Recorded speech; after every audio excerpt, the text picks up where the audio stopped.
దేవునికి మహిమ కలుగును గాక. యేసుతో నడుచుట అను యూట్యూబ్ ఛానల్ చూస్తున్న మీ అందరికీ నా హృదయపూర్వక వందనాలు.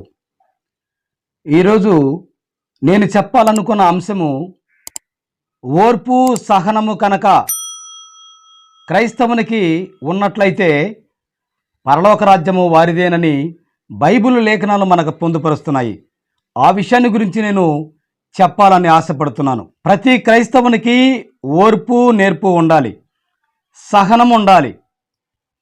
బైబిల్ గ్రంథం నుంచి కొన్ని వాక్యాలు మనం చదువుకొని వాక్యాన్ని సత్యాన్ని గ్రహించుకొని మనమందరం కూడా దేవునితో మనం యేసుతో నడుద్దాం. చూడండి ప్రియ దేవుని బిడ్డలారా, యాకోబు పత్రిక 5వ అధ్యాయము 11వ వచనంలో ఓ చక్కని మాట రాయబడి ఉంది. సహించిన వారిని ధన్యులనుకొనుచున్నాము కదా, మీరు యోబు యొక్క సహనమును గూర్చి వింటిరి. దేవునికి మహిమ కలుగునగాక. ప్రియ దేవుని బిడ్డలారా, సహించిన వారి విషయాల గురించి మనం విన్నాం కదా. అలాగే బైబిల్ గ్రంథంలో యోబు అనే ఒక అతను ఉన్నాడు. అతని సహనాన్ని గురించి మనం విన్నాం కదా. అతని సహనం వల్ల రెండంతలుగా ఆశీర్వదించబడ్డాడు. ప్రియ దేవుని బిడ్డలారా, యోబు ఊజు దేశంలోనే గొప్ప ధనవంతుడు. అయితే ఒకానొక టైంలో యోబుకు కష్టాలు స్టార్ట్ అయినప్పుడు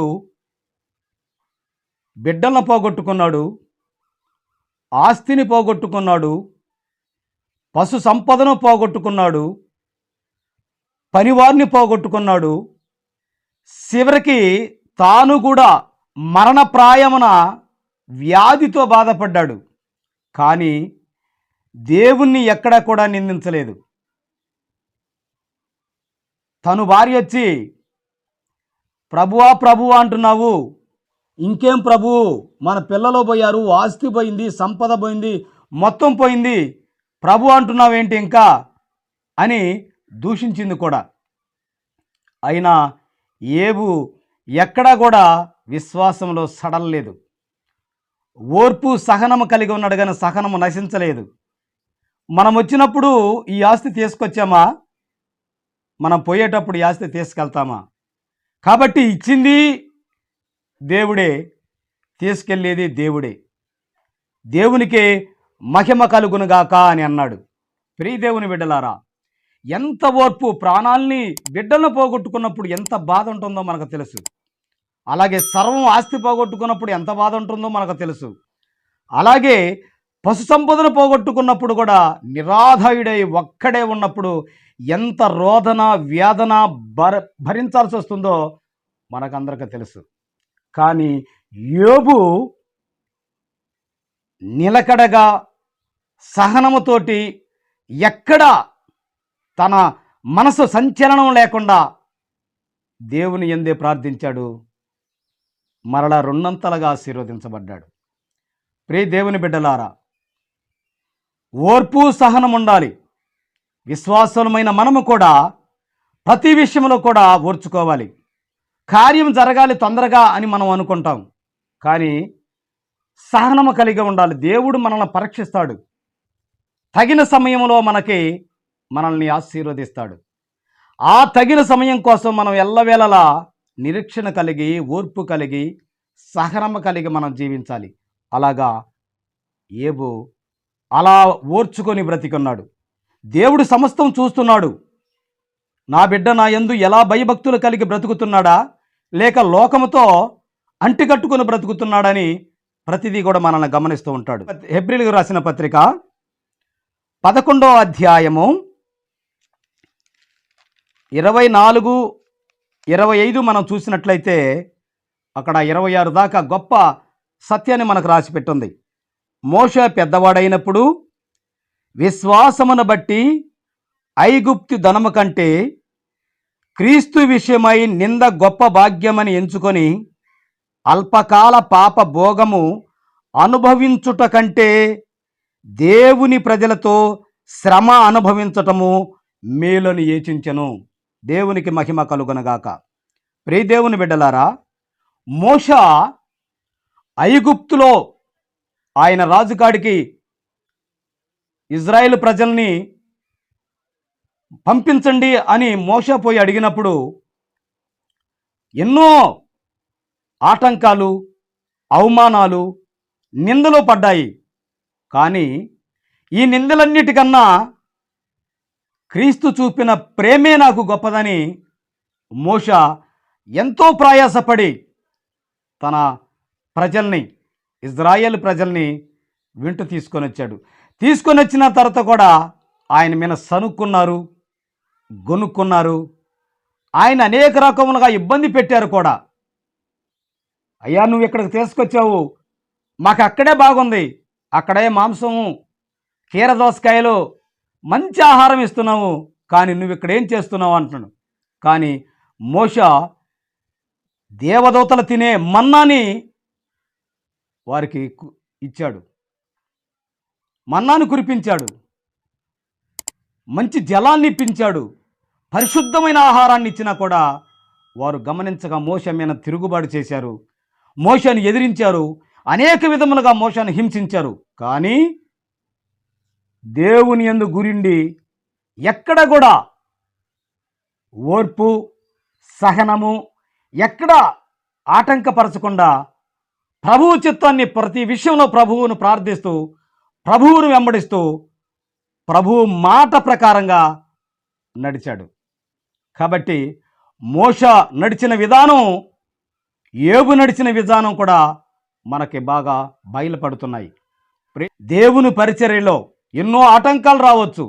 ఈ లోకంలో ఉన్న మనమందరం కూడా ఎన్నో ఆటంకాలకు గురి కావచ్చు, ఎంతో వేదన కావచ్చు, మన కుటుంబంలో ఎన్నో బాధలు, పిల్లల వల్ల బాధలు రావచ్చు, అలాగే పక్క వాళ్ళ వల్ల బాధలు రావచ్చు.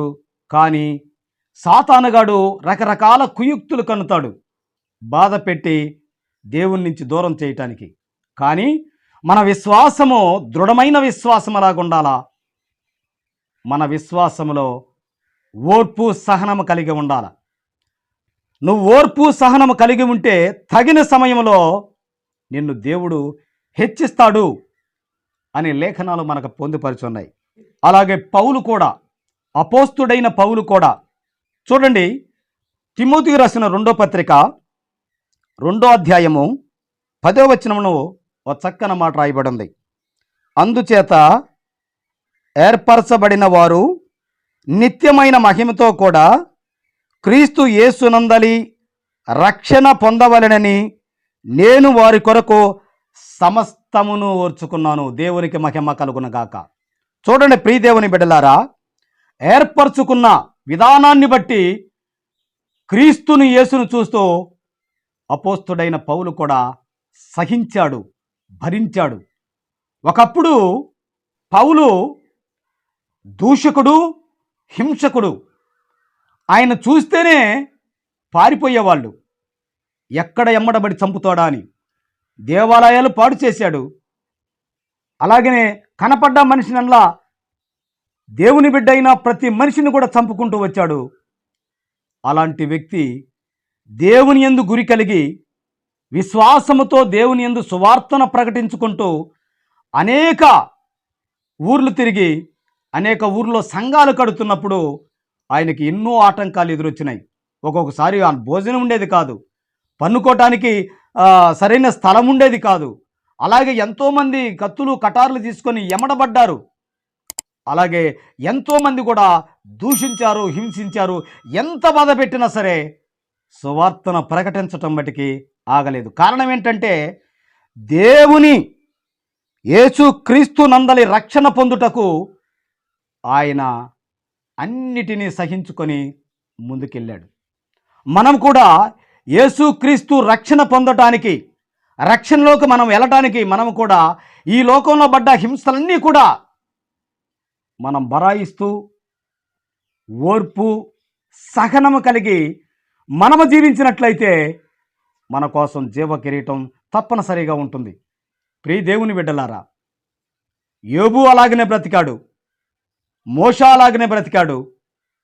అలాగే పౌలు కూడా గురి కలిగి జీవించాడు. అందుకే బ్రతుకుట క్రీస్తే, సావైతే లాభము అని గొప్ప స్టేట్మెంట్ ఇచ్చాడు. పౌలు ఎంత గొప్ప స్టేట్మెంట్ అంటే, బైబిల్ గ్రంథంలో ఎవరు కూడా నా పరుగు ముట్టించాను, విశ్వాసమునందు నిలకడగా ఉన్నాను, నా కోసం జీవ కిరీటం ఉందని చెప్పగలిగిన ఏకైక దైవజనుడు పౌలు మాత్రమే. కాబట్టి ప్రియదేవుని బిడ్డలారా, పౌలుకు మాదిరిగా మనం బ్రతుకోవాలి.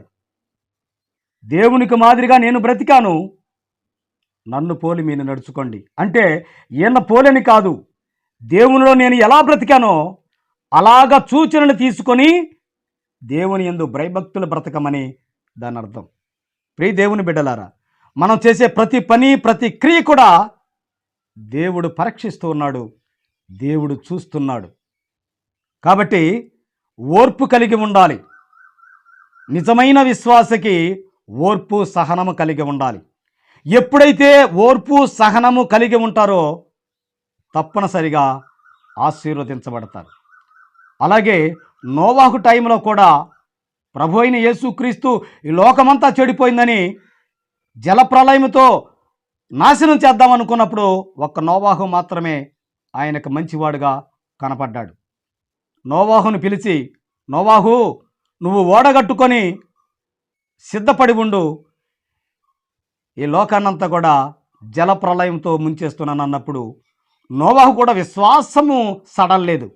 300 సంవత్సరాల వయసులో నోవాహుతో మాట్లాడితే, ఆ టైంలో ప్రభువా, ఏం చిన్న అగ్గిపెట్టి లాంటి పడవ కాదు, ఒక ఊరిని తలిపించే పడవ, అలాంటి పడవని ఈ మానులు కొట్టకొచ్చి చేయటం అంటే ఎంత ఓర్పు సహనం ఉందో ఒక్కసారి మనమందరం కూడా ఆలోచించాలి.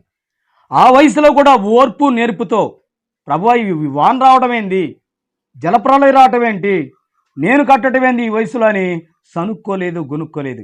విశ్వాసమనందు నిలకడగా ఉన్నాడు. దేవుడు చెప్పాడు, నేను చెయ్యాలి అన్న ఆలోచనతోటి బాధపడ్డాడు, ఎంతో వేదన చెందాడు.